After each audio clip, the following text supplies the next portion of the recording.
Magandang umaga po sa inyong lahat. Ito po si Cardinal Chito Tagle ng Manila. Kape at pandasal na po tayo. Pagnilayan po natin, huwag iiwan si Jesus. Isa sa pinakamagandang katangian ng tao at lalo na ng Pilipino ay ang mabuting pagsasamahan. Nakikita natin ito sa mga batang sama-samang naglalaro, mga teenagers na magkakaakbay na naglalakad habang nagtatawanan, magkasintahang magkahawak kamay, o pamilyang sabay-sabay kumakain at nagsisimba. Nakakatuwa rin makita ang mga magkakaibigan na nagiging tapat sa isa't isa. Kaya naman napakasakit at nakadudurog ng dangal kapag naranasan natin ang pagtataksil, pag-iiwanan, o paglaglag.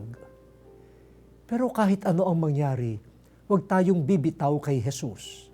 Kahit iwanan natin ang mga kinasanayang ugali o rangya sa buhay, huwag natin iiwan si Jesus. Sa Kanya matatagpuan ng ligaya, kapayapaan at pag-asa na hindi matutumbasan ng ibang tao at ng mundo. Kapit lagi kay Jesus. O Jesus, salamat sa pagsama mo sa amin. Huwag ka nawa naming iiwan. Amen.